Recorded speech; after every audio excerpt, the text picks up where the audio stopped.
Salut tout le monde, j'espère que vous allez bien les amis, on se retrouve pour une nouvelle vidéo. On va démarrer avec les unes des quotidiens madrilènes. Le quotidien AS qui titre Malditos penalti, les penalties maudits pour l'Espagne. Hier, la sélection féminine battue en finale de l'Euro par l'Angleterre. Après la séance des tirs au but, on est allé donc jusqu'à l'issue des prolongations, un partout dans le temps réglementaire, toujours un partout à l'issue des prolongations. Et malheureusement, la séance des tirs au but a souri à la sélection anglaise. Il y a eu trop de ratés côté espagnol. Donc l'Espagne battue en finale de cet Euro par la sélection anglaise. On a une petite information qui concerne le Real Madrid. C'est en bas. El Madrid no tendrá en su plantilla un balón de oro por primera vez desde hace 25 años. Donc c'est en rapport avec le ballon d'or et avec le fait que depuis près de 25 ans, aucun joueur de la formation madrilène n'a remporté le ballon d'or. Bon, ça ne sera pas pour cette année non plus si on se base uniquement sur la formation madrilène. Ensuite les amis, la une du quotidien Marca. El fútbol es injusto a veces, parfois le football est injuste. Il est vrai que dans le contenu de cette rencontre, l'Espagne a quand même été beaucoup plus protagoniste de cette rencontre face à l'Angleterre. L'Espagne a beaucoup plus tenté, mais voilà, c'est le foot, c'est comme ça. Donc félicitations à l'Angleterre pour ce succès. Petite information qui concerne Rodrigo de l'autre côté les amis. Rodrigo eleva el pulso Madrid-Liverpool. On en parlera dans quelques instants puisque on a un élément important et nouveau dans cet éventuel départ de Rodrigo. C'est du côté de Liverpool qu'il va falloir regarder cet élément très important. Ensuite, on poursuit les amis avec l'information aussi qui nous rend tous heureux. Dans 7 jours, exactement 7 jours les amis, dans une semaine, les merengues seront de retour à l'entraînement pour démarrer officiellement la pré-saison de cet exercice 2025-2026. Voilà, après la Coupe du Monde des clubs que l'on a quittée il y a à peu près une grosse quinzaine de jours maintenant, un peu plus. Eh bien, les vacances vont bientôt déjà toucher à leur fin pour les joueurs. On espère évidemment qu'ils auront pu recharger les batteries, tous les joueurs, pour revenir à 100%, puisque dans à peine 3 semaines, les amis, c'est première journée de Liga pour le Real. On poursuit avec une autre information. Normalement, c'est prévu pour la semaine prochaine. Alors, on n'a pas encore la date exacte, mais la semaine prochaine, Franco Mastantuono devrait arriver du côté de l'Espagne et de Madrid pour débuter aussi son aventure avec le Real.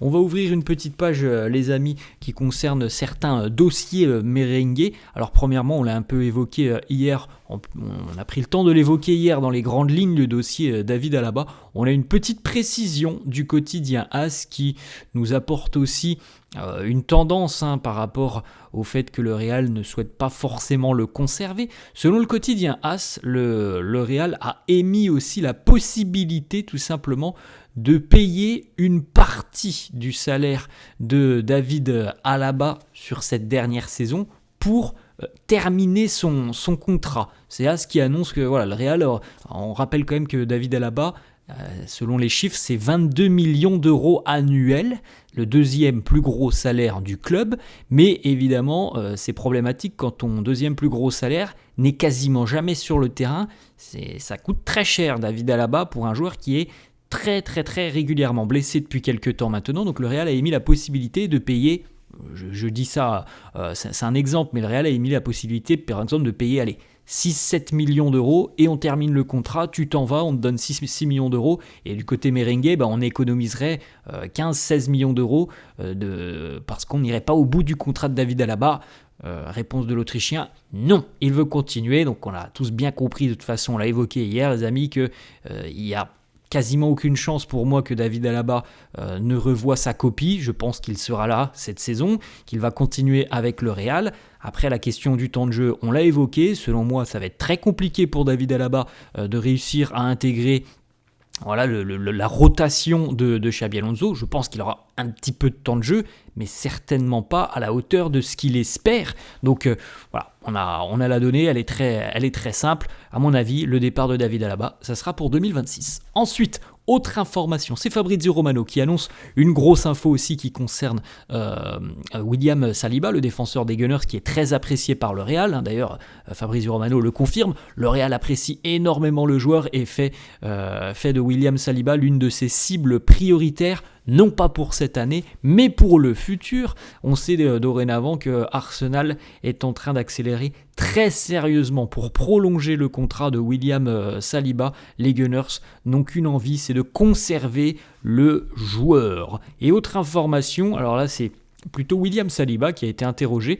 Je crois que les Gunners d'Arsenal sont en pré-saison depuis quelques jours du côté de Singapour, et hier, voilà, un journaliste a demandé à William Saliba quand il allait prolonger tout simplement avec Arsenal. Réponse du défenseur français, j'espère bientôt, Dieu est grand. Voilà.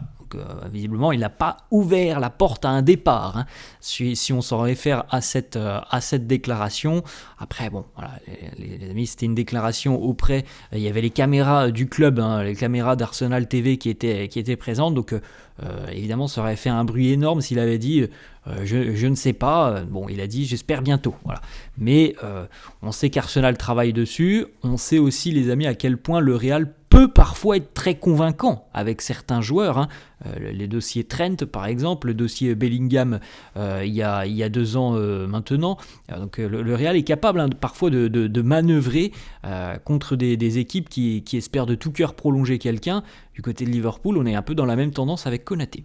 On poursuit, les amis, avec une autre information, on l'a évoqué déjà depuis quelques jours maintenant. Grosse incertitude quant à la continuité de Dani Ceballos du côté du Real. Pour le moment, le Real n'est pas certain de laisser partir Dani Ceballos, ni de le retenir. C'est vraiment très ouvert pour le moment. Si on n'a aucune arrivée au milieu de terrain, il y a très peu de chances que Dani Ceballos s'en aille, puisque le Real n'aurait que 4 milieux jusqu'au retour de Jude Bellingham prévu dans un peu plus de 2 mois, à peu près 2 mois et demi. Donc on aurait encore une fois un effectif beaucoup trop réduit. Donc on peut imaginer que la tendance est que Dani Ceballos restera, à moins d'une arrivée surprise sur le mercato. Mais les amis, depuis une grosse quinzaine de jours, quand même, les informations mercato sont relativement moins importantes qu'au début du mercato. Il y a quand même beaucoup moins d'actu concrète mercato qu'il y a une quinzaine de jours. Donc pour le moment, difficile d'imaginer une arrivée, et donc encore plus difficile d'imaginer un départ de Dani Ceballos. Autre information, le journaliste italien Matteo Moretto qui confirme ce qui est annoncé depuis quelques jours aussi. Le Real Madrid veut conserver Fran Garcia parce que du côté madrilène, on a de sérieux doutes par rapport à l'aspect physique de Ferland Mendy. Même si l'AC Milan s'est montré intéressé par Fran Garcia et a pris des renseignements, il y a peu de chances que Fran quitte le Real Madrid. Il devrait continuer. En revanche, du côté du Real, oui, le départ de Ferland Mendy est bien sur la table. Il fait partie des joueurs qui peuvent être amenés à quitter le Real. Selon AS, voici les 3 gros joueurs qui pourraient être amenés à quitter le club et dont le Real serait ouvert à l'idée d'un départ.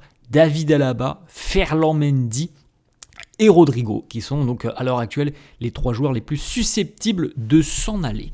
Une petite information d'ailleurs de Fabrizio Romano qui concerne Rodrigo. Le Bayern Munich devrait vraisemblablement dans les toutes prochaines heures ou tout prochains jours boucler l'arrivée de l'ailier colombien Luis Diaz. Évidemment, c'est un élément très important dans l'avenir de Rodrigo parce que voilà, si Luis Diaz s'en va définitivement, et c'est la tendance là, si on s'en réfère à toutes les informations qui sont sorties, à la fiabilité de ces infos, dans 48 heures, l'opération est bouclée et le Colombien signe avec le Bayern, ce qui veut dire que Liverpool se retrouverait sans ailier gauche digne de ce nom. Donc du côté des Reds, on pourrait sérieusement accélérer sur le dossier Rodrigo d'ici à quelques jours parce que Luis Diaz va vraisemblablement faire ses valises et donc on pourrait préparer une offre XXL qui pourrait correspondre aux attentes du Real Madrid parce que voilà, le départ de Luis Diaz est chiffré à l'heure actuelle aux alentours de 70-80 millions d'euros. Une arrivée de Rodrigo, ça serait peut-être un petit peu plus cher, mais c'est un petit peu là visiblement. Alors tout le monde, on se base tous là-dessus, mais c'est un peu le jeu des chaises musicales. Luis Diaz s'en va, c'est Rodrigo qui arrive du côté de Liverpool. Tout le monde le voit comme ça, donc on suivra évidemment déjà le dossier Luis Diaz là dans les toutes prochaines heures, prochains jours. Ensuite, on a une petite déclaration de Thibaut Courtois qui évoque les discussions avec le club en ce qui concerne sa prolongation de contrat. Il nous dit: les discussions se poursuivent. Moi, je veux rester au Real aussi longtemps que possible. Mon rêve est de terminer ma carrière au Real Madrid. Normalement, ça avait été annoncé par Fabrizio Romano il y a une dizaine de jours. Les discussions sont très positives, sont bien avancées et d'ici là aussi, à quelques jours, on devrait annoncer officiellement la prolongation de contrat de Thibaut Courtois.